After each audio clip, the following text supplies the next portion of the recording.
Assalamualaikum warahmatullahi wabarakatuh. Selamat sore. Waalaikumsalam warahmatullahi Ya, wabarakatuh. salam sejahtera untuk kita semua ya, teman-teman. Apa kabar?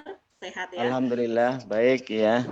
Sebelumnya saya ucapkan terima kasih dan selamat bergabung dalam acara webinar IKA Semansa ini. Ya, dengan sangat antusias sekali pada kesempatan hari ini saya Era Catur Wulansari yang tentunya akan memandu acara hari ini sampai dengan selesai. Ya, pasti semua ingin tahu ya, apa sih itu COVID, kemudian apa gejalanya yang mungkin bisa kita lihat, lalu apa sih caranya biar kita tidak mudah tertular dan apa pula strateginya agar COVID-19 tidak menyebar luas. Nah, pada kesempatan hari ini itu semua akan dibahas tuntas bersama narasumber kita yang luar biasa, Dr. Muhammad Lukman SPPD. Selamat sore, Dokter. Selamat Sehat? sore, Ya, ya sehat alhamdulillah ya, Dok ya? sehat. Ya, Ya, alhamdulillah alhamdulillah. ya. Ya, Sehat dan alhamdulillah semangat luar biasa walaupun sekali ya. hujan terus ya. Ya, sepanjang hari ini hujan ya, Dok Sepanjang ya. hari hujan ya. Malah Ya, kebetulan betul. jadi nggak keluar-keluar ya untuk Ya. mempersiapkan webinar. Ya, alhamdulillah ya. Ya, beliau adalah seorang dokter spesialis penyakit dalam di RSUD Suradadi, Kabupaten Tegal. Selain itu juga beliau juga bekerja ya di RSUI Harapan Anda dan Rumah Sakit Mitra Siaga Tegal. Beliau tinggal di Jalan Pancakarya Kajen Talang dan beliau adalah suami dari Dokter Astrid Aditya Rahmi. Beliau kebetulan alumni SMA Negeri 1 Slawi tahun 1997 dan beliau menyelesaikan pendidikan dokternya di Fakultas Kedokteran Universitas Pajajaran Bandung dan mengambil spesialis penyakit dalam di universitas yang sama. Ya, saat ini beliau aktif di Ikatan Dokter Indonesia Cabang Slawi dan Perhimpunan Dokter Spesialis Penyakit Dalam Indonesia Cabang Semarang. Ya, baik, sebelum saya mulai informasinya, terlebih dahulu susunan acaranya saya bacakan ya.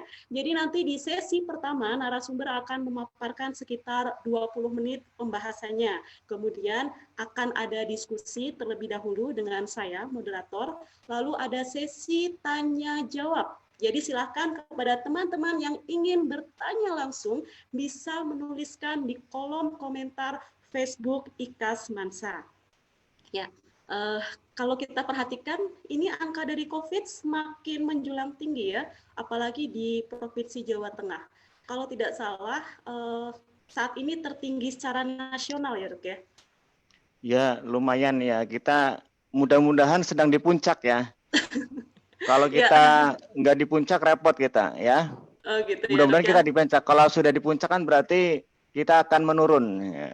Oh, gitu. Di Kabupaten Tegal juga jadi zona merah ya, Dok ya, kalau nggak salah ya. Ya, zona merah sudah zona merah kehitaman ya. Oh. Saking banyaknya ya. Oh, gitu. Oke, biar terjawab semua nih keingintahuan kita, langsung saja mungkin ya, Dok ya, untuk paparannya. Silakan, ya. Dr. Lukman. Ya. Bismillahirrahmanirrahim. Assalamualaikum warahmatullahi wabarakatuh. Ya, senang sekali bisa menjadi narasumber pada acara webinar alumni Semansa Selawi ya. Kebetulan ini memang sebenarnya saya juga banyak unek-unek karena memang bulan-bulan ini ya, ini kasus COVID-19 itu terutama di daerah Tegal, Kabupaten dan Kota Tegal serta Pantura dan termasuk Jawa Tengah ini sedang mudah-mudahan semoga ini sedang mengalami masa puncak ya. Kalau enggak puncak ini agak repot karena hampir semua rumah sakit ruang isolasinya sudah penuh. Bahkan terpaksa kita menambah ruangan khusus untuk ruangan isolasi ya. Mudah-mudahan kita bisa segera melalui masa ini ya. Amin, Ini amin ya rabbal alamin. ya. Ini langsung mulai aja ya, Mbak Era ya. Iya, baik Dok, langsung saja untuk paparannya bisa Langsung disampaikan. ya. Ini saya akan mencoba mengasih materi. Ini materi ini saya adopt langsung dari BMJ, British Medical Journal yang dipublish bulan Oktober 2020 ya. BMJ merupakan jurnal medis yang cukup prestisius ya dari Inggris. Terus kemudian kenapa saya hampir mengcopy paste ini dari jurnal ini karena materinya cukup bagus dan cukup sederhana sehingga saya karena ini topiknya adalah pencegahan. Kalau mau mencegah berarti kita harus memahami prinsip-prinsip dari keberadaan virus ini terus serta bagaimana transmisi dari penularan penyakit virus COVID-19 ini ya. Nah, apa yang harus kita tahu? Dulu tahun 2002 ada pandemi juga, belum pandemi mungkin, hampir pandemi ya. Namanya SARS-CoV ya. Dulu lebih dikenal dengan virus flu burung ya. Dan kalau yang sekarang adalah SARS-CoV-2. Apa bedanya? Kalau dulu itu virusnya dari binatang ya. Jadi belum bisa dari manusia ke manusia. Jadi dari binatang terutama unggas itu menginfeksi ke manusia. Tapi belum bisa dari manusia ke manusia. Nah, SARS-CoV-2 atau yang kita kenal dengan COVID-19 ini yang istimewa adalah dia bisa menularkan dari manusia ke manusia. Itulah kenapa SARS-CoV-2 ini atau COVID-19 ini penyebarannya begitu cepat sekali ya. Dalam waktu kurang dari 1 tahun sudah hampir 50 juta lebih ya kalau nggak salah ya seluruh dunia, dan di Indonesia itu lebih dari 500.000 itu yang sudah terdeteksi, belum yang masih belum terdeteksi atau mungkin kalau fenomena gunung es mungkin ya yang muncul ke permukaan ya jauh lebih sedikit dibandingkan dengan kenyataan yang sesungguhnya ya. Nah, ini perbedaan yang paling prinsip adalah perbedaan pada permukaan protein ya dari virus ini yang bisa menyebabkan pasien itu begitu sangat menular dibandingkan dengan SARS-CoV generasi sebelumnya ya. Terus nah ini yang penting ini. Puncak dari load virus atau viral load dari jumlah virus SARS-CoV-2 ini itu dijumpai paling banyak pada minggu pertama pasien sakit ya, terutama pada saat 5 hari pertama sejak pasien mengalami gejala ya. 5 hari pertama biasanya gejalanya hanya ringan. Mulai dari ngerges-ngerges saja, nyeri otot ya. Terus agak demam mungkin, batuk-batuk kering, jadi seperti flu biasa. Nah, ini kalau atau mungkin tidak tampak gejala sama sekali atau yang kita sering dengar dengan istilah OTG, orang tanpa gejala. Nah, ini bahayanya OTG ya, karena justru OTG ini dia puncak viral load-nya yang tertinggi sehingga masa ini adalah masa yang paling menular ya. Yang menderita virus COVID-19 atau yang disebut dengan OTG itu mungkin pasien nggak merasa kalau dia sakit. Tetapi kalau dia tidak memakai masker, tidak sering mencuci tangan, dan tidak menjaga jarak, suka berkerumun, suka bicara ke sana kemari, ikut banyak perkumpulan, ini bisa menjadi timbulnya klaster penularan virus COVID-19. Ya, slide. Ya, slide.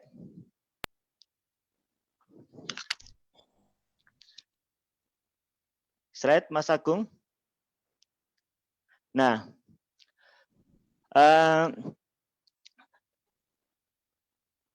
virus COVID-19 ini punya penyebaran yang begitu cepat dan efisien dibandingkan dengan virus SARS-CoV generasi sebelumnya. Dan ini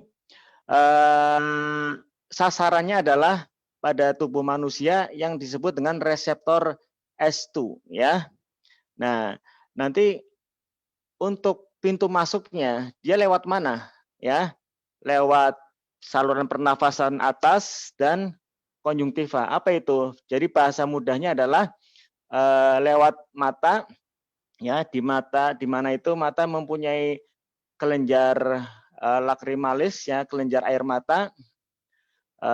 Makanya kalau kita nangis itu sering airnya itu kerasa di mulut. Nah, jadi ada saluran dari kelenjar air mata ke hidung dan mulut. Kalau virusnya masuk ke situ, dia otomatis bisa masuk ke dalam hidung dan mulut. Yang utama adalah hidung dan mulut. Mungkin hampir 95% pintu masuk dari virus itu melewati hidung dan mulut. Selebihnya kira-kira 5% lewat mata. Makanya kita disarankan memakai masker. Dan maskernya itu juga harus menutupi hidung dan mulut. Slide. Slide, Mas Agung. Ya, ini bisa kita lihat bahwa kapan virus COVID-19 ini begitu menular ke orang lain, ya. Awalnya dia mulai dari hari kita sebut di grafik itu 0, ya, sampai dengan hari ke kira-kira minggu pertama atau lebih pasnya 5 hari pertama, di mana itu puncak dari replikasi virus COVID-19, ya. Itu viral load atau jumlah virus tertinggi COVID-19 dalam tubuh pasien COVID-19. Terutama dia bersarang di rongga hidung dan rongga mulut. Ketika pasien itu berbicara atau kalau berbicara kan kita sering dulu istilahnya hujan lokal, ya, ludahnya muncrat-muncrat. Nah, itu yang disebut dengan droplet itu, ya. Itu istilahnya droplet, di mana droplet itu kalau pas orang tersebut positif COVID-19 itu nanti puncratan ludahnya itu atau disebut dengan droplet itu banyak mengandung virus COVID-19, ya. Apalagi kalau sampai batuk, ya. Batuk itu jaraknya bisa sampai 1 meter. Yang lebih parah lagi kalau orang tersebut bersin, itu bisa mencapai dropletnya sampai lebih dari 4 meter, ya. Jadi betapa pentingnya di sini menggunakan pakai masker bagi terutama yang sakit, dan lebih baik lagi jika yang sehat juga memakai masker. Nah, kalau pasien yang sudah dibawa ke rumah sakit yang sudah sesak berat, itu kalau lihat grafik ini sebenarnya sudah nggak begitu menular, walaupun masih berpotensi menular. Tapi justru yang bahaya ini yang fase-fase awal. Makanya OTG itu, orang tanpa gejala itu yang mengidap, yang sebenarnya mereka itu positif COVID-19 itu sangat berbahaya karena mempunyai potensi tinggi untuk menularkan ke orang lain. Slide. Nah, ini transmisinya. Jadi sebenarnya virus itu tidak kemana-mana, ya. Yang kemana-mana manusianya, orangnya sebagai hostnya, ya. Di mana dia perlu sarana atau transport untuk menularkan ke orang lain, yaitu dengan melewati infected respiratory droplets, ya. Nanti sasarannya yaitu ya hidung, konjungtiva mata, dan mukosa mulut ya. Makanya nanti target host reseptornya itu terutama pada daerah epitel. Epitel itu permukaan terluar dari sel ya. Yang termasuk di antara ini adalah orofaring atau daerah rongga mulut dan upper airway yaitu rongga hidung ya. Tetapi bisa juga itu virus sampai ke saluran pencernaan, di mana virus yang kena di orofaring, menempel di orofaring di rongga mulut, bila kita makan, kita minum, ya, itu nanti tertelan ke dalam lambung dan usus, sehingga beberapa pasien gejalanya adalah diare atau mencret. Tetapi dibandingkan pasien yang mengalami gejala batuk dan sesak dan dibandingkan dengan diare, maka secara pertimbangan klinis yang virusnya masuk ke dalam saluran pencernaan biasanya lebih ringan, paling-paling diare ya. Diare virusnya masuk ke pencernaan, ke usus, kemudian dibuang lewat kotoran ya. Kalau seumpamanya dia masuk ke saluran nafas, terutama sampai ke paru-paru, itu gejalanya bisa lebih berat. Bahkan kematian pasien akibat COVID-19 ini kebanyakan karena kerusakan pada paru-paru, ya, yang nanti akibatnya menyebabkan kegagalan organ yang lainnya, ya. Belum ditemukan pasien COVID-19 yang meninggal karena diare, ya. Slide. Slide, Mas Agung, ya. Nah, ini transmisi terjadi atau penularan terjadi pada jarak kira-kira rentang 2 meter, ya, makanya kita untuk physical distancing sebaiknya lebih dari 2 meter, dan bila karena virus itu untuk menyebabkan sakit butuh jumlah, ya.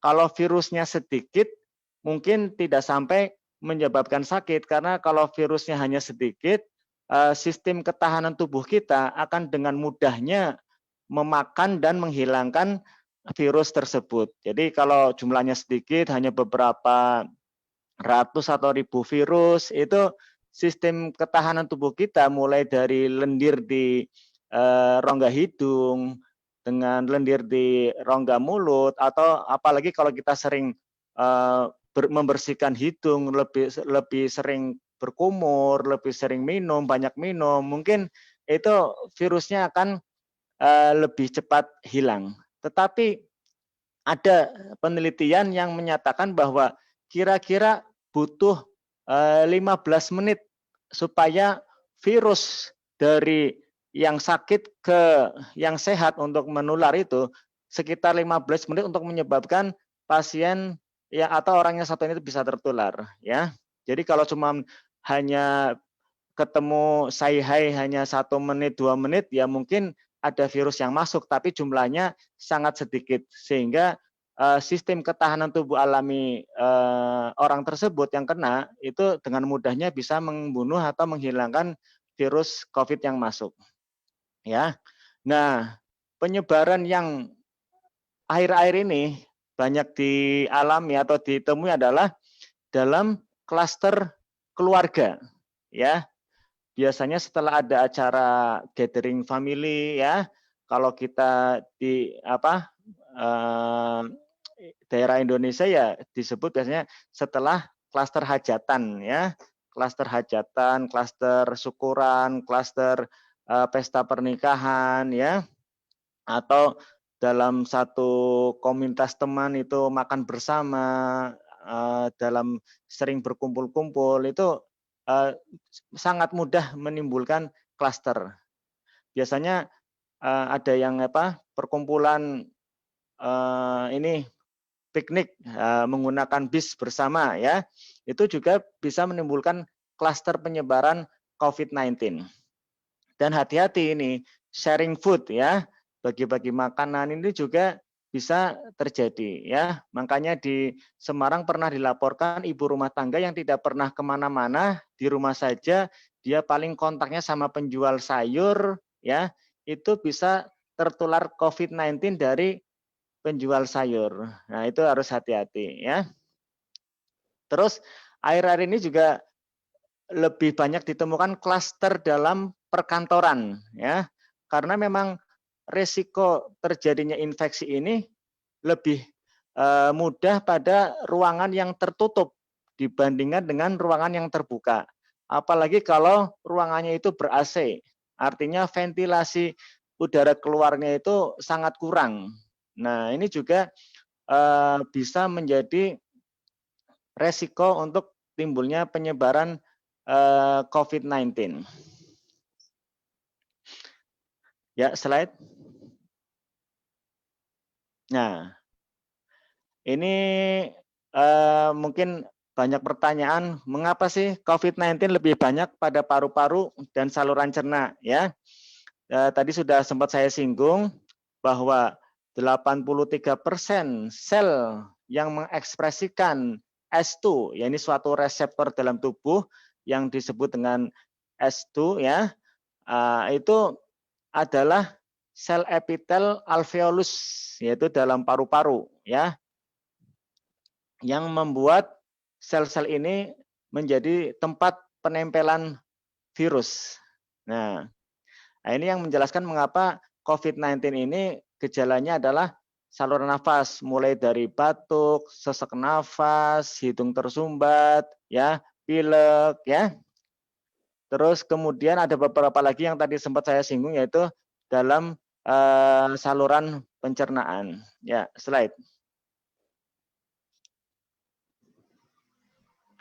Nah, dalam penelitian atau dalam kenyataannya, memang kenapa sih kok lebih banyak yang sakit itu laki-laki dibandingkan dengan yang perempuan, dan yang meninggal pun lebih banyak laki-laki dibandingkan dengan perempuan. Ternyata memang perempuan mempunyai sel limfosit T yang lebih kuat dibandingkan dengan laki-laki ya. Jadi di balik lemah lembutnya perempuan ya, ternyata mereka itu mempunyai ketahanan tubuh yang jauh lebih kuat dibandingkan dengan laki-laki. Kalau laki-laki kelihatannya secara fisiknya aja kuat, tetapi sebenarnya sistem ketahanan tubuhnya tidak lebih kuat daripada perempuan ya, apalagi kalau perempuannya ini masih usia produktif, usia subur, di mana mereka punya hormon-hormon perempuan yang masih aktif, itu secara tidak langsung melindungi mereka dari berbagai macam penyakit, baik oleh virus, bakteri maupun karena pencemaran lingkungan. Ya, slide. Nah, itu prinsip-prinsip dari penyebaran virus COVID-19 ya. Kalau kita sudah memahami prinsip-prinsip dari penyebaran COVID-19, kita bicara pencegahan. Jadi dalam tataran prakteknya, praktisnya untuk sehari-hari, bagaimana pencegahan dari COVID-19 ini ya. Ini tidak bosan-bosannya kita ulang-ulang karena memang ini pandemi ini sudah berlangsung lama, hampir 10 bulan mulai dari bulan Maret ya. Tapi semakin sering dikampanyekan, diingatkan ya, maka akan semakin baik ya. Sehingga nanti kalau sesuatu itu diulang-ulang, itu nanti akan jadi mindset ya, masuk ke alam bawah sadar sehingga tanpa diingatkan lagi, tanpa dipikirkan lagi sudah menjadi kegiatan atau perilaku yang sudah otomatis ya. Kayak saya itu kalau sudah keluar rumah, kalau nggak pakai masker kayaknya ada yang ketinggalan, ya enggak? Dulu kita kalau pergi lupa bawa HP, lupa bawa dompet, itu kita balik lagi. Nah sekarang keluar rumah tanpa pakai masker, kalau saya pribadi oh ada yang kurang nih, oh ternyata belum pakai masker ya. Jadi sudah nggak lupa lagi pakai masker kalau keluar rumah. Ya, semua harus pakai masker. Sering cuci tangan ya. Sebaiknya pakai sabun ya, karena virus COVID-19 itu merupakan virus RNA ya, rantai tunggal ya. Dia akan mudah mati, mudah rusak dengan deterjen atau sifatnya sabun ya. Dia akan melisiskan, merusak virus dari badan dari virus COVID-19. Ya sebenarnya COVID-19 juga itu rentan sekali sebenarnya, lemah sebenarnya. Cuman karena tidak kelihatan sehingga kita jadi lengah. Dan tadi yang sudah saya paparkan di sebelumnya bahwa menjaga jarak itu sangat penting ya. Slide. Nah, memakai masker juga tidak asal memakai masker. Nah, saya sekarang lagi mengkampanyekan bagaimana pemakaian masker yang benar ya. Karena memakai masker tanpa pemakaian yang benar itu juga percuma.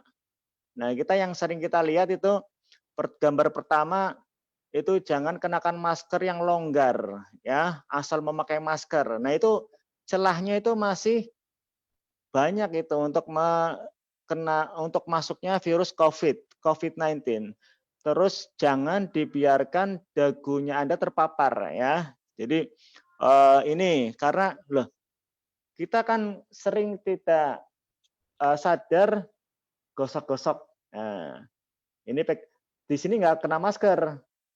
Katakanlah ada virus yang nempel di sini. Terus kemudian kita tanpa sadar pegang mulut, pegang hidung, karena hidungnya gatel otomatis ini ya. Nanti virusnya masuk ke dalam hidung dan mulut. Terus nah ini yang paling sering saya lihat itu mengenakan masker hanya mulutnya yang ditutupi ya. Jadi pakai maskernya seperti ini. Nah, ini juga rawan karena ya justru masih bisa jadi santapan empuk buat virus COVID-19 buat masuknya ke badan ya. Ini malah yang sering kita dapati ya kayak gini ya. Mulutnya ditutupin tapi hidungnya tidak ditutupin. Terus kadang-kadang kita sering lihat maskernya dibuka, taruh di dagu ya, sampai ke leher. Nah, kalau ada kita buka terus kemudian ternyata ada virus yang nempel di leher, terus kita pakai lagi buat pakai masker ya, otomatis virusnya bisa masuk ya. Yang paling benar adalah gambar yang pojok bawah, harus menutupi hidung dan mulut secara rapat ya. Slide. Nah, supaya kita semakin memahami pentingnya menggunakan masker ya, baik yang sehat maupun yang sakit. Bagaimana penjelasannya ya? Kalau orang sakit tidak memakai masker dan orang sehat tidak memakai masker, maka bila mereka berkontak ya, risiko penularannya hampir 100% ya. Kalau yang sakit tidak menggunakan masker sementara yang sehat memakai masker, maka risiko penularannya masih tinggi sampai 70%. Jika yang sakit, dulu waktu awal-awal pandemi itu sempat bilang yang menggunakan masker hanya yang sakit saja ya. Yaitu memang sebenarnya ada benarnya ya, karena memang kalau yang sakit menggunakan masker, resiko penularannya hanya 5%. Jadi yang sehat tidak memakai masker, yang sakit menggunakan masker, nah itu resiko penularannya hanya 5%. Kalau dua-duanya memakai masker, ya itu resiko penularannya 1,5% ya. Nah, tetapi masalahnya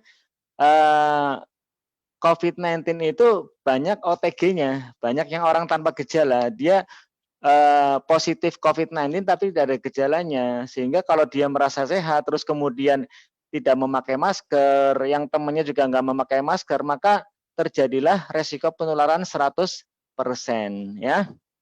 Kalau semuanya pakai masker, apalagi sekarang banyak di pasaran ada face shield ya.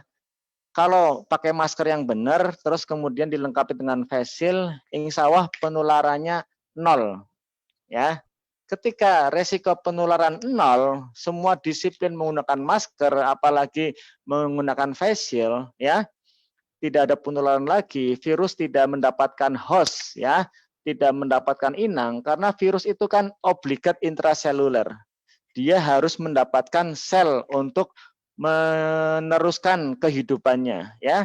Kalau dia tidak mendapatkan sel untuk menjalani replikasi ya, untuk memperbanyak diri, maka otomatis virus itu akan mati dengan sendirinya ya. Ini beberapa masker yang bisa dijumpai itu, ini yang paling bagus memang N95 ya. Ini contohnya N95 ya. Ini resikonya hampir besar lah, hampir 100% kalau pemakaiannya benar. Terus kemudian yang sering ditemui itu masker bedah ya. Masker bedah ini standar. Ini kalau pemakainya benar bisa melindungi sampai 97% ya. Terus dulu sempat langka masker bedah, adanya masker kain ya. Masker kain, ini contohnya masker kain. Ya. Tapi ini hanya selapis ya. Yang bagus itu yang 3 lapis. Contohnya ini. Ini masker kain tapi 3 lapis ya. Ini yang disarankan. Untuk mengetesnya gampang. Kita tinggal tetesin air ya, atau ludah lah gampang ya. Kita meludah sedikit. Kalau seumpamanya ludahnya itu tidak tembus ya, berarti insya Allah aman. Tapi kalau ini, saya beberapa kali meriksa pasien ibu-ibu ya, biasanya kan ibu-ibu kan kalau sukanya ngomong terus ya, lagi diperiksa pun ngomong. Tutupan kayak gini ya, tutupan kayak gini, saya meriksa ininya, dadanya ya, paru-paru, jantungnya. Ini saya merasakan percikan ludahnya, hujan lokal. Walaupun pasien ini memakai masker, tapi itunya tangan saya merasakan banyak cipratan-cipratan ludah, sehingga masker yang seperti ini ya sangat tidak efektif. Minimal harus yang 3 lapis ya. Terus beberapa waktu yang lalu yang booming masker scuba ya. Ini juga kurang efektif karena ini hanya 1 lapis ya. Makanya sekarang dari Satgas Covid tidak menyarankan menggunakan scuba. Kalau mau pakai scuba ya kalau bisa dirangkap 3 ya. Terus ada juga yang kelihatannya baik tapi sebenarnya tidak disarankan, yaitu masker N95 yang menggunakan katup valve ya. Katup. Ini sebenarnya maksudnya untuk supaya tidak terlalu engap, tidak terlalu sesak. Tapi ini tetap berbahaya karena valve ini atau katup ini dia kan buka tutup ya. Sehingga tetap bisa menjadi media untuk penyebaran atau keluar masuknya virus COVID-19 ya. Jadi yang paling bagus ya KN95 atau N95, nomor 2 masker bedah ya. Nomor 3 masker kain tapi yang 3 lapis ya. Tadi yang cara mengetes untuk efektivitasnya gampang, tinggal coba kita meludah ya. Kalau tidak tembus berarti insya Allah aman. Tapi kalau masih tembus ya, masih basah di sebaliknya, itu berarti tidak efektif. Slide ya. Ya, silakan ke slide lagi Mas Agung. Nah, terus selain media menggunakan masker itu, jadi ada perilaku yang harus kita jalani supaya kita terhindar dari infeksi COVID-19. Tadi yang disiplin 3M ini sudah nomor 1, terus sering berkumur dan membersihkan hidung ya. Buat kita yang orang Islam, Muslim, sering-seringlah wudhu ya. Selain memang bersih juga mendapat pahala ya. Terus mengoptimalkan berkumur ya.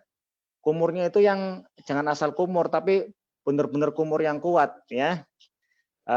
Kata para ulama, yang bagus itu kumurnya itu dengan bersungguh-sungguh ya. Memang setiap ibadah kelihatannya itu ada hikmahnya, karena memang yang memerintahkan kan Allah Subhanahu wa taala yang menciptakan kita semua ya. Jadi pasti Allah tahu persis ya kondisi badan kita ya.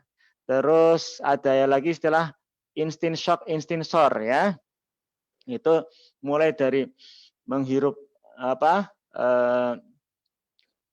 air ke hidung ya, sampai seperti kayak panas di sini ya. Terus kemudian dibuang lewat, ada yang bisa langsung dua-duanya kayak gini atau bisa satu-satu. Kanan dulu, kiri dulu, terus kiri ya. Diulang 3 kali. Nah, kalau ini diulang-ulang minimal 5 kali sehari setiap kita mau sholat ya, insya Allah bersih. Karena beberapa penelitian menyebutkan bahwa begitu virus masuk lewat hidung ya, ini kan pertama di sini dulu, masuknya di sini sama di rongga mulut ya. Kalau virus sudah masuk, terlanjur masuk ke rongga hidung, kita rajin berkumur, kita rajin instant shock, instant sore ya, insya Allah kalaupun virusnya kadang sudah masuk, insya Allah jumlah virusnya tidak terlalu banyak seperti yang tadi sudah saya sebutkan tadi. Kalau virusnya tidak terlalu banyak, sistem ketahanan tubuh kita, sistem ketahanan tubuh alami kita itu bisa memakan virus itu dan otomatis membunuh virus tersebut. Tapi kalau terlalu banyak ya, itu badan kita kewalahan ya. Terus makan makanan yang teratur, yang bergizi, ya diusahakan yang banyak mengandung vitamin B, C, D, E, dan zinc ya. Ini penting sekali karena vitamin B pentingnya untuk metabolisme tubuh ya. Vitamin C ya itu ada efek antivirusnya ya. Terus kemudian vitamin D untuk ketahanan tubuh ya. Selain dari makanan, vitamin D itu kita dapatkan dari berjemur ya.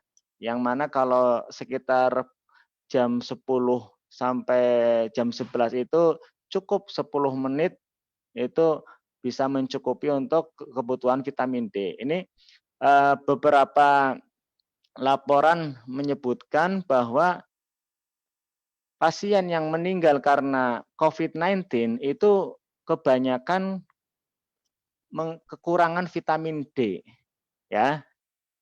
Terus vitamin E juga dia bisa dia sebagai anti aging dan mengurangi inflamasi, sehingga kalau terpapar virus ya, reaksi inflamasinya, reaksi peradangannya diharapkan bisa tidak terlalu parah atau bisa meringankan gejala inflamasi atau peradangannya. Nah, zinc juga bagus untuk regenerasi dari sel-sel dan dia memperbaiki saluran mukosa di dalam tubuh ya. Terus tadi yang kaitannya sama vitamin D itu dengan berjemur sinar matahari yang cukup, olahraga teratur untuk meningkatkan sistem imun tubuh, istirahat, dan yang penting adalah jangan takut dan stres, tetapi waspada. Apa bedanya takut dan waspada? Kalau takut, dia hanya takut, stres, tidak ada pengetahuan, tidak ada ilmunya. Tetapi kalau waspada, dia itu kita dibekali dengan ilmu, dibekali dengan pengetahuan cara mengantisipasi penyebaran virus COVID-19 sehingga kita tetap waspada ya, tidak takut ya. Slide. Maaf dok, ini ada beberapa pertanyaan nih, mau langsung dijawab dulu atau mau dilanjutkan dulu ini? Sebentar lagi kayaknya Mbak. Oh iya, baik dok. Ya, Ya. sebentar lagi ya. Kayaknya tinggal 2 slide lagi. Iya, Ya. Memang saya kalau udah ngomong saya lupa waktu Mbak ya. iya Tolong nggak di itu apa-apa. ya. Saya itu kalau udah ngomong nyerocos saya ya. Ya. Iya, Mungkin tidak kalau apa-apa saya dok. dibiarin bisa 2 jam 3 jam Mbak ya. Jadi saya tolong Iya, diingatkan ya. Sudah oh berapa iya. menit ini Mbak? Ya ini waktunya sudah kurang berarti 20, berarti kurang 18 menit lagi dong Ya. selesai. Iya. Ya nanti diperpanjang ya nggak apa-apa lah kalau memang Ya, ada respon yang bagus ya. Ya kalau saya sih yang siap. penting saya menyampaikan ilmu yang saya punya, mudah-mudahan ilmunya bermanfaat buat yang lain. Nah Ya, ini insya Allah. memang kita tidak cukup dengan niat berdasarkan rasio semata, kita juga perlu dukungan spiritual, Mbak, ya, untuk menghadapi pandemi ini, ya. Jadi Ya, memang kita yang saya sebagai Muslim, ya, buat kita yang Muslim, kita yakin sepenuhnya dengan ajaran kita bahwa memang Rasulullah SAW itu benar-benar sudah memberikan sunnah-sunnah yang memang sesuai dengan fitrah manusia. Ini yang tadi yang saya sebutkan, bahwa hadis Nabi menyatakan apabila salah seorang dari kalian bangun tidur, hendaklah ia berwudu dan beristighfar 3 kali ya. Bangun tidur saja sudah bersih-bersih, apalagi kita mau sholat, keluar rumah. Saya pribadi setiap keluar selesai visit atau periksa pasien dari isolasi, setelah saya melepas APD, alat pelindung diri, hazmat atau gown itu, setelah saya bersih-bersih, yang saya lakukan pertama adalah wudhu. Ya, setelah cuci tangan pakai sabun, yang saya lakukan adalah wudhu. Ya, ikhtiar saya untuk jadi kita juga ada masalah spiritualnya juga harus kita jangan lupa supaya kita tetap tidak takut ya. Kalau kita melupakan aspek spiritual, nanti kita jadinya sehari-harinya hanya ketakutan saja ya. Terus ada lagi hadis yang menyatakan bahwa sempurnakanlah wudhu, ratakanlah air di antara jari jemari dan bersungguh-sungguhlah dalam istinsok dan kecuali kalau kita puasa ya, tapi kalau kita nggak puasa ya kita optimalkan. Makanya saya pribadi saat ini ibadah yang paling senang saya wudhu ya, wudhu karena semakin saya tahu ilmunya, semakin saya mencintai wudhu ya. Slide Mas Agung. Nah, ini tempat kerja saya di Rumah Sakit Suradadi ya. Itu yang sebelah kiri itu gedung Baruna 3 lantai. Satu lantai kapasitasnya 20 pasien. Nah, 20 kali 3 berarti 60. Itu terisi semua itu pasien COVID-19 ini ya saat ini. Terutama minggu lalu hampir penuh. Terus akhirnya dari pemerintah Kabupaten Tegal itu menyediakan ini sebelah kanan itu ruangan sebenarnya itu ruangan rawat jalan ya, ada satu ruangan yang masih kosong itu sekarang dibangun untuk mengantisipasi lonjakan pasien COVID-19. Jadi secara sarana dan prasarana insya Allah pemerintah Kabupaten Tegal itu sudah menyediakan ruangan untuk pasien-pasien COVID-19 ya. Biasanya kan kita menyediakan ruangan harapannya dipakai ya.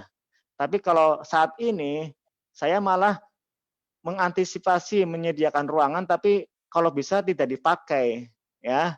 Artinya kasus COVID-19 ya tidak banyak-banyak amat sehingga kita berharap pandemi ini cepat berakhir ya. Mungkin harapan terakhir kita adalah adanya vaksin ya. Kalau ini mungkin udah jurus terakhir untuk menghadapi COVID-19. Slide. Ya, Itu slide terakhir saya. Terima kasih. Mudah-mudahan bermanfaat buat semuanya, minimal untuk saya sendiri ya. Monggo bila ada pertanyaan baik dari Facebook atau dari ini chat, monggo dipersilakan. Nanti Mbak Era sebagai moderator untuk ini ya. Ya, Sekian, wassalamualaikum warahmatullahi wabarakatuh. Waalaikumsalam warahmatullahi wabarakatuh. Ya, menarik sekali ya pemaparan dari Dr. Lukman kurang lebih 30 menit tadi. Nah, mari kita masuk ke sesi Q&A yang mungkin yang sudah ditunggu-tunggu ya. Dan saya lihat juga ini banyak sekali yang menanyakan nih, Dok. Ini karena ada beberapa pertanyaan yang sama, mungkin saya gabungkan saja ya. Ini ada dari Mbak Aning Lapdiati sama Laili Wibowo ya. Yang pertama adalah rapid test Satu-satu itu. dulu aja ya Mbak ya, biar ingat ya Mbak ya. Oh iya iya. Satu-satu dulu. Dok. Kalau Ya, yang pertanyaannya sama ya kita satukan. iya. Tapi ya biar sayanya juga nggak lupa, satu pertanyaan langsung saya jawab. Ya. Ya, baik. Yang pertama tadi dari Aning Labiati, ini alumni 1991 dan Laili Wibowo. Rapid test itu apakah sama dengan swab? Kemudian kalau misalkan rapid testnya itu reaktif, tapi swabnya positif atau sebaliknya, itu gimana ya, Dok? Iya.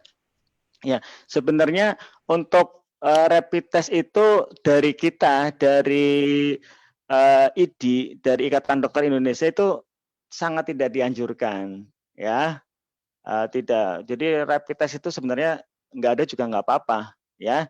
Cuman karena dulu itu kita keterbatasan pemeriksaan PCR, ya, mungkin hanya beberapa lab yang ada, ya. Tapi sekarang hampir setiap kabupaten kota mempunyai PCR. Bahkan sekarang Rumah Sakit Susilo sebagai representasi Kabupaten Tegal itu sudah mempunyai lab PCR.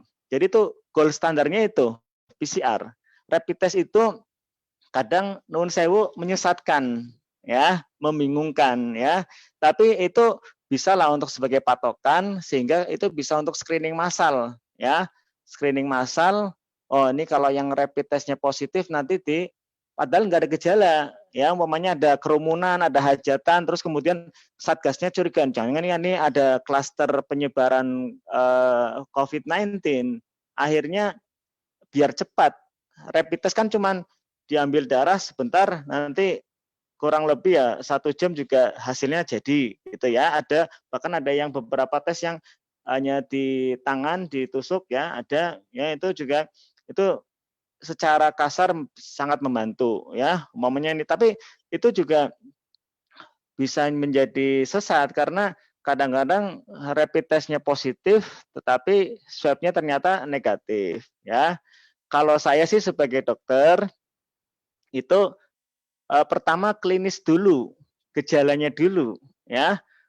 Dari anamnesa atau dari interview tanya jawab ada riwayat kontak enggak ya, terus gejalanya ada enggak mengarah ke COVID ya. Kalau semuanya ada, ya terus kemudian apalagi ya ditambah rapid testnya positif. Nah ini sebagai acuan untuk membuat diagnosa bahwa pasien tersebut suspek COVID ya. Jadi pertimbangannya satu dari anamnesa ya, interview dengan pasien, karena anamnesa yang baik dan jawaban yang jujur dari pasien itu bisa menegakkan 70% diagnosis ya. Terus ditambah lagi penunjang ronsen ya, ronsen paru-paru ya. Walaupun itu tidak selalu khas tapi itu sangat membantu ya dalam praktek kita sehari-hari. Terus bisa saja rapid testnya itu positif tapi swabnya negatif.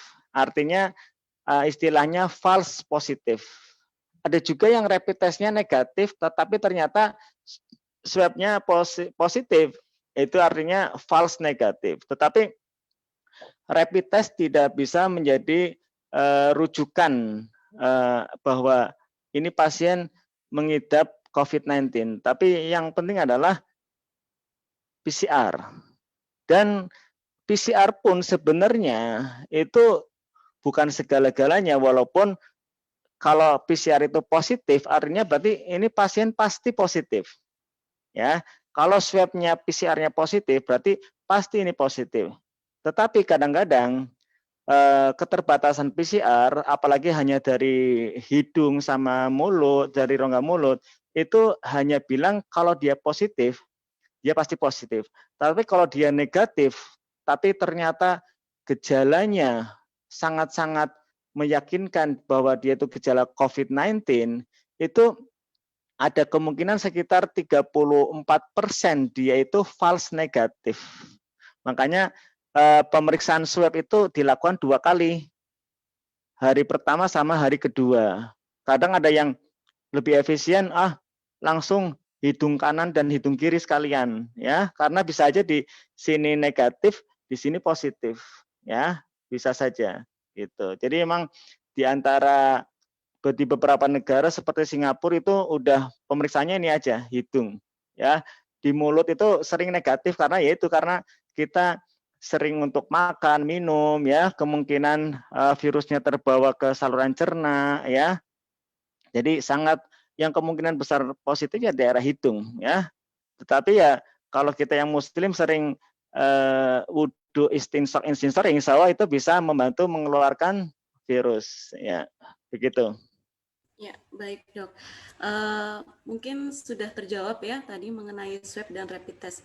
Kemudian ini ada pertanyaan lagi nih dari Cesna dan Asril Safei. Ini apabila ada orang yang terkonfirmasi tanpa gejala, kemudian melakukan isoman di rumah, kira-kira berapa lama nih dok idealnya isoman itu dilakukan? Apakah kalau setelah 14 hari itu sudah bisa dipastikan negatif tanpa di swab ulang seperti itu? Ya, memang yang tadi saya bilang di atas itu bahwa 15 hari pertama, 5 hari pertama dari munculnya gejala itu puncak dari adanya virus, ya. Dia potensi menularnya sangat tinggi pada 5 hari pertama, ya. Saya pikir sih kalau saya ya, menurut pendapat saya ya, yang saya pikir ya dia memang bukan pendapat mahmum bersama, tapi menurut saya sebenarnya tidak ada OTG sebenarnya, ya. Pasti ada gejalanya, ya. Greges-greges itu ya gejala itu, cuman gejalanya ringan. Terus ada juga yang hanya hidung tersumbat. Nah, sekarang ini yang lagi musim adalah hilangnya penciuman, ya. Kalau yang pilek biasa itu paling hidung tersumbat terus penciumannya agak berkurang, ya. Kalau kita nun sewu pileknya atau kalau orang Tegal bilang ingusnya udah keluar, udah longgar, itu biasanya penciumannya normal lagi. Kalau yang pilek biasa paling penciumannya berkurang, ya. Umpamanya levelnya tadinya 10 jadi 5, ya. Tapi kalau ini COVID-19 itu istilahnya anosmia, tidak mencium sama sekali, ya. Saya sudah survei kasar-kasaran lah, bukan survei yang valid, tapi saya udah tanya di masyarakat tuh, kata orang-orang di sini itu lagi ungsum, ya. Bahasa Tegalnya itu lagi ungsum. Waduh, wah bahaya ini, berarti yang potensi penyebarannya tinggi sekali berarti di masyarakat, ya. Kalau saya pernah menghitung kira-kira bahwa semua rumah sakit di Kabupaten dan Kota Tegal itu bisa menampung isolasinya sekitar 300 sampai 400 pasien, ya. Itu berarti secara teorinya yang butuh perawatan rumah sakit itu sekitar 20%, ya. Sementara yang 80% itu gejalanya ringan atau mungkin tidak ada sama sekali. Artinya kalau yang dirawat itu 40%, 400 pasien kali 4, berarti ada sekitar 1.600 orang yang mengidap COVID-19 jalan-jalan di lingkungan Kabupaten dan Kota Tegal dan sekitarnya. Nah, ini yang 1.600 COVID-19 positif ini yang kalau dites itu yang sebagai sumber penularan pasien COVID-19, ya. Kalau ini enggak di trace, ya, ini bisa berkepanjangan ini pandemi ini. Makanya beberapa waktu lalu saya itu istilahnya kalau lihat pandemi ini masih berkabut. Belum ada titik terangnya, ya. Belum ada titik terangnya karena yaitu kesadaran untuk melaksanakan 3M itu sangat rendah, belum lagi banyak yang nggak percaya tentang COVID-19, konspirasi lah atau apalah ya. Nah, itu menurut saya berkabut. Secara syariat saya sih harapan satu-satunya tinggal vaksin, ya. Kalau vaksin tidak mampu ya kita tinggal herd immunity, ya. Istilah kasarnya kuat-kuatan, ya. Siapa yang kuat dia bertahan, siapa yang lemah dia akan kena seleksi alam, begitu. Untuk pertanyaan kalau misalkan swab ulang itu dibutuhkan lagi atau enggak, gimana dok? Kalau misalkan sudah melakukan isoman selama 14 hari seperti itu. Oh iya tadi saya belum ini ya. Biasa saya kalau udah ngomong itu udah logore ya. Jadi kapan? Jadi secara teori itu sejak gejala pertama sampai 8 hari atau 9 hari itu sebenarnya sudah nggak menular lagi. Ya. Umpamanya tadi Mbak Leli ada gejala panas, greges, batuk mulai tanggal 1 Desember, ya. Insya Allah secara teori tanggal 8 sampai 9 Desember itu sudah tidak menular lagi, ya. Tetapi untuk cari amannya, rumusnya adalah 10 hari sejak gejala pertama ditambah minimal 3 hari bebas gejala. Artinya kalau tanggal 9 sudah tidak ada gejala sama sekali, nggak ada batuk, nggak ada pilek, nggak ada penciumannya udah normal kembali, sudah sehat kembali, sudah 100% sehat, artinya ditambah 3 hari, 9 tambah 3, 12 hari, itu masa isolasinya, isolasi mandiri. Ya. Tapi kalau saya pribadi sih, tak pukul rata 14 hari, ya, biar aman ya. 14 hari pun kalau ternyata masih ada gejala, ya, ternyata masih ada batuk sampai tanggal 17 baru sembuh, ya, artinya dia harus menambah masa isolasinya sampai tanggal 20, ya, bebas gejala plus 3 hari, ya, itu berarti dia harus isolasi sampai tanggal 20 baru selesai. Terus kapan itu di swab lagi atau enggak? Kalau pedoman dari kita, Kemenkes, itu yang gejala ringan atau sedang itu tidak perlu di swab lagi. Ya, cukup isoman, otomatis hari ke-14 itu virusnya udah mati. Ya, kalaupun dia positif, mungkin itu hanya virus yang istilahnya jenazahnya, ya, bukan virus hidup, jadi tidak menular lagi. Yang perlu di swab ulang adalah pasien COVID-19 yang bergejala berat, ya, yang artinya pasien-pasien yang dirawat inap, ya, yang kadang pakai ventilator, terus kemudian bisa survive, bisa selamat, itu di swab ulang 10 hari sejak swab yang pertama. Kalau swabnya tanggal 1, berarti swab ulangnya kira-kira tanggal 10 atau tanggal 11-nya. Begitu ya. Jadi kalau yang gejalanya ringan atau sedang atau mungkin yang tanpa gejala dia positif ya sebenarnya cukup isoman, tidak perlu di swab ulang. Begitu ya. Ya, baik dok. Ini juga ada pertanyaan dari saudara Asril Safei. Nah ini kalau misalkan sudah pernah terinfeksi, kemudian sembuh, itu bisa terinfeksi lagi nggak? Atau sudah kebal seperti itu? Kayak tadi herd immunity itu. Ya, memang sudah ada bukti dan laporan bahwa orang yang pernah kena terinfeksi COVID-19 itu bisa terinfeksi lagi. Ya, senior saya di Bandung itu beliau pernah kena COVID-19 bulan kalau nggak salah September kalau nggak salah ya. Ini akhir November kemarin sampai awal Desember beliau dirawat lagi. Yang pertama dia ringan, yang pertama dia isoman. Yang kedua ini awal akhir November sampai awal Desember beliau itu sampai dirawat di ICU. Ya.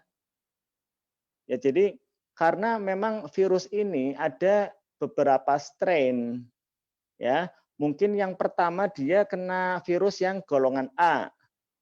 Terus yang sekarang mungkin dia kena virus COVID yang golongan B. Jadi sistem antibodinya berbeda ya. Nah, terus kalau begitu vaksin percuma dong. Bukan. Vaksin itu dia tidak hanya mengandung satu macam virus. Jadi vaksin itu mengandung beberapa macam golongan virus sehingga kalau sekali divaksin insya Allah bisa menimbulkan kekebalan terhadap penyakit itu. Ya kalau infeksi alami kadang-kadang kemarin kena virus COVID golongan A. Nah sekarang B. Mungkin kalau dia nggak hati-hati bulan depan atau 2 bulan lagi dia kena virus COVID-19 golongan C. Jadi si pasien ini bisa merasakan semua strain dari COVID-19 begitu. Iya dok, terima kasih. Ini ada pertanyaan lagi dari saudari Tati Aldi ya.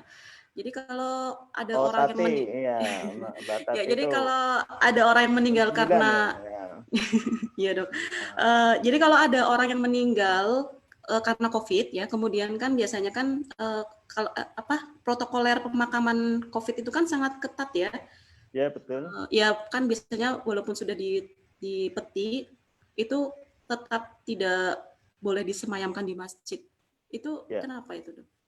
Ya, memang secara teori itu kan sebenarnya asas kesangat hati-hatian ya. Asas kehati-hatian. Jadi istilahnya kita tidak mau kecolongan, Mbak. Kalau kita ini semuanya disiplin, ya, disiplin dengan protokol, begitu kan itu jenazahnya sudah dibersihkan, terus kemudian setelah dibersihkan, mungkin kalau Muslim ya ada yang pakai air, ada yang tayamum, tergantung kondisinya. Terus kemudian jenazahnya kan ditutup plastik, ya udah ditutup plastik terus kemudian ditaruh di peti yang petinya itu juga tertutup rapat, susah tembus untuk virus ya. Ada yang memakai aluminium foil ya, pokoknya rapat ya. Kalau semuanya ini disiplin sebenarnya nggak apa-apa ya. Tetapi ya kita sebagian kadang merengkel, teledor ya, mungkin ya pas disolati terus kemudian ya naudzubillah bilalah petinya jatuh ya, terbuka terus kemudian bungkusnya lepas ya, kan itu sesuatu yang bisa saja terjadi. Nah, protokoler itu mengantisipasi kejadian-kejadian yang seperti itu. Sebenarnya kalau sudah ditutup rapi ya insya Allah tidak menular lagi, tidak bahaya lagi. Cuman ya kita namanya protokoler itu kan sampai mengantisipasi kejadian-kejadian yang mungkin saja terjadi. Begitu ya, makanya sangat ketat ya, ada jaraknya segala macam ya. Jadi langsung begitu 4 jam langsung harus dimakamkan begitu. Itu untuk mencegah sifat-sifat dari manusiawi kita yang kadang ya merengkel, kadang ya pengennya melanggar aturan, ya itu untuk mencegah itu sebenarnya ya. Sebenarnya kalau udah tutup rapat, kalau kita disiplin ya mau disolati di masjid ya sebenarnya nggak apa-apa, karena itu sudah tidak menular lagi ya. Tapi itu hanya asas yang sangat kehati-hatian aja begitu. Ya, terima kasih dokter. Ini ada pertanyaan lagi dari saudari Sulasi Rohmi ya. Ini kan ada Oh ini swab kakaknya ini ya. ini Mbak Romi. ada swab antigen dan ada swab antibody. Nah, ini bedanya apa? Kemudian keefektifan masing-masingnya itu seperti apa? Oh, sebenarnya yang ada itu swab antigen dan kalau swab antibody nggak ada. Kalau antibody itu rapid test, ya. Kalau swab antigen itu artinya secara bahasa medis antigen itu menunjukkan siapa dia, gitu, ya. Oh ini mau swab antigennya untuk mendeteksi adanya COVID-19. Oh siapa dia? Itu antigen namanya, ya. Kalau ini swab untuk antigen COVID, berarti ini untuk mendeteksi, oh hari pertama pun bisa dideteksi adanya swab antigen, ya. Jadi tetap pengambilannya pakai swab dari hidung sama mulut.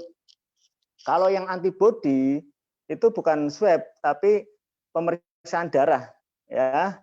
Pemeriksaan darah, dia kalau antigen itu bisa muncul hari pertama, ya. Kalau umpamanya si A terpapar COVID-19 tanggal 1, diperiksa tanggal 2, swab antigennya bisa positif.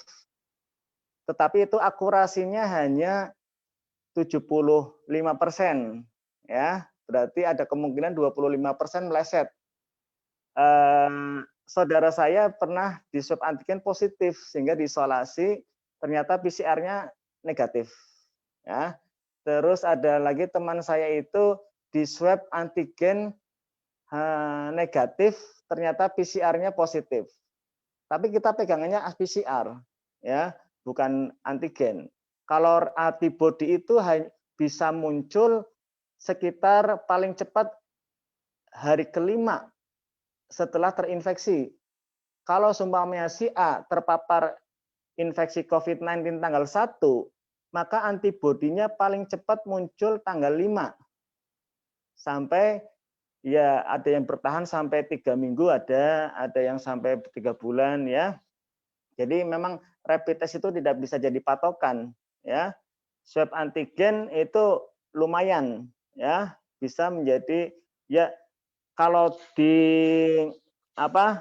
dihitung, diurutkan akurasinya, yang paling akurat ya PCR, ya, karena itu standar baku emasnya, gold standarnya. Yang kedua swab antigen, ya. Yang ketiga yang paling bawah rapid test, ya. Antibody itu respon dari badan kita, ya, bisa aja keliru, umpamanya ada virus lain tapi antibodinya positif, jadi belum tentu itu menjawab itu COVID, tapi kalau antigen hampir akurat, ya. Jadi kalau antigen itu menunjukkan siapa dia, kalau siapa virus itu, siapa yang menginfeksi. Kalau antibody itu respon kita, ya. Mungkin seperti kita kalau respon orang ketemu si A senang, ketemu si B senang, ketemu si C senang, jadi responnya sama. Ya mungkin virus lain juga bisa positif, begitu. Ya, terima kasih. Mungkin sudah cukup jelas ya, Saudara Sulasi Rohmi. Ya, satu pertanyaan lagi ya dok ya dari saya sendiri sebagai moderator. Saya nanya juga ya, nggak apa-apa ya. Ya, ini apa benar sih? Iya. Apa benar sih rumah sakit itu sering mengcovidkan pasien biar dapat uang insentif COVID? Itu kayaknya sering sekali saya dengar melalui pesan-pesan WhatsApp dan media sosial yang lain. Ya, saya juga sering dengar seperti itu, ya. Katanya di pasar pada ngomong seperti itu, ya. Terus saya main ke tempat ini kok ceritanya seperti itu. Terus saya main ke tempat C kok ceritanya seperti itu. Main ke tempat D kok pertanyaannya seperti itu. Oh, ini jangan-jangan bukan dari orang sini sebenarnya, mungkin dari YouTube atau dari mana kok ceritanya bisa sama gitu, ya. Katanya kalau ada orang yang nggak mampu, jadi mau nggak jadi pasien COVID, ya. Terus nanti dipositifkan, nanti dapat balasan 15 juta. Nanti karena rumah sakit akan mendapatkan insentif sekian, begitu. Ya, ya namanya di mana-mana ya iblis pasti ada, ya. Oknum pasti ada, ya. Menteri aja di antara sekian banyak juga ada yang korupsi, ya. Jadi di mana-mana orang jahat itu ada, ya. Tapi tidak bisa digeneralisir, ya, yaitu pasti ada sih ya kayak itu, tapi ya enggak semua lah, ya. Karena kita untuk mengklaim ke pemerintah, dalam hal ini ke dinas kesehatan untuk mendapatkan imbalan dari COVID aja susah sekali, Mbak, ya. Verifikasinya ketat, ya. Syarat-syaratnya ketat, ya. Dan saya juga kalau ada waktu yang cukup, ada waktu yang pas dan pasiennya itu atau keluarganya itu kooperatif, saya jelaskan alasan-alasan saya kenapa ini pas keluarganya itu suspek COVID, ya. Itu kalau yang keluarganya kooperatif saya jelaskan secara sistematis kenapa kok sampai suspek COVID, ya. Tapi kan namanya masyarakat macam-macam ya. Ada yang susah dijelaskan ya. Ya, yang penting ada yang penting sembuh lah gitu. Yang penting sembuh. Ya, masa bodoh yang penting apapun sakitnya yang penting sembuh ya ada ya. Macam-macam lah ya. Tapi kalau memang kesempatannya memungkinkan ya saya jelaskan alasan-alasan kenapa itu keluarganya suspek COVID ya sampai keluar diagnosa PCR-nya positif atau negatifnya. Dan pengalaman saya di Rumah Sakit Surodadi itu ya di antara 10 pasien yang masuk isolasi yang suspek COVID, 9-nya positif, Mbak. Ya. Oh, gitu, Dok. Hanya 1 yang negatif ya. Kebanyakan positif ya. Jadi memang biasanya yang negatif itu yang saya ragu-ragu itu. Iya apa bukan, iya atau bukan, iya atau bukan ya. Kayaknya iya ya. Akhirnya coba masuk di sini tapi biasanya negatif ya. Nanti kita masuknya bukan yang ada ruangan yang ini, ruangan ya. Jadi probabilitasnya tinggi ya. Kemungkinan besar dia positif ini tinggi ruangan ini. Yang ini ragu-ragu, biasanya itu ruangannya khusus.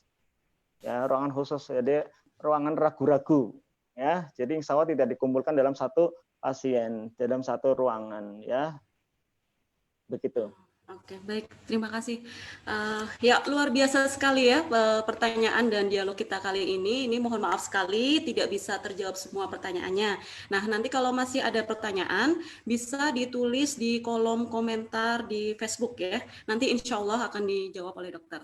Ya, dengan berakhirnya sesi tanya jawab ini, sampailah kita di penghujung acara ini. Ya, seru sekali ya sesi talkshow kita bersama Dr. Lukman. Nah, dari diskusi kita tadi, saya mencatat beberapa poin penting ya, Dok ya. Antara lain, yang pertama, gejala COVID-19 tidak hanya terjadi pada saluran pernafasan, tetapi juga di saluran cerna.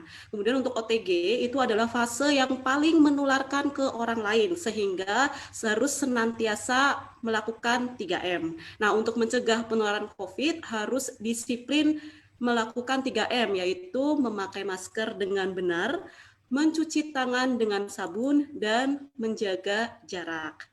Nah, barangkali ada pesan yang ingin disampaikan kepada teman-teman yang mengikuti acara ini, Dok? Ya, karena kita mudah-mudahan sedang di puncak pandemi, ya. Jadi OTG itu susah, ya. Yang tadi saya hitung kira-kira ada 1.600 OTG yang berkeliaran bebas, ya. Jadi untuk mencegah kita terinfeksi virus COVID-19, ya, anggaplah semua orang itu OTG, ya. Jadi kalau kita tuh biasanya itu harus berprasangka baik, ya.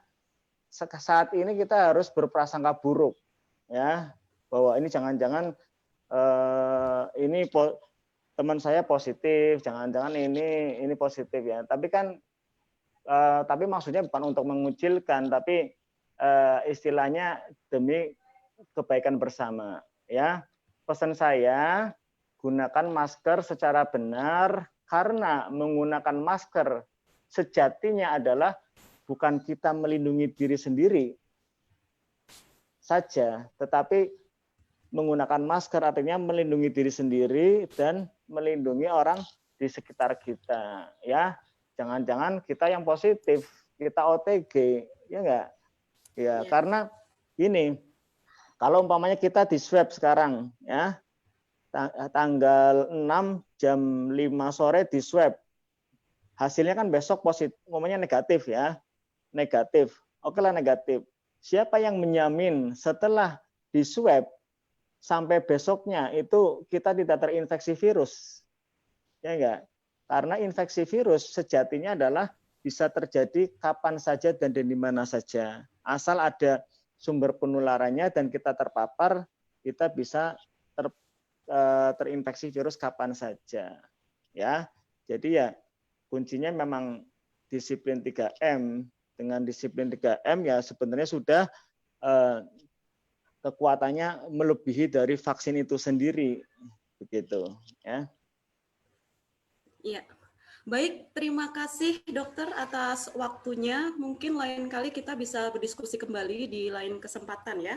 Saya juga mengucapkan terima kasih kepada seluruh panitia yang sudah mensupport acara ini. Dan yang pasti terakhir dari saya, ingat, kita tidak bisa sendiri mengatasi wabah ini. Jarak fisik harus direnggangkan, tapi ikatan sosial harus dirapatkan.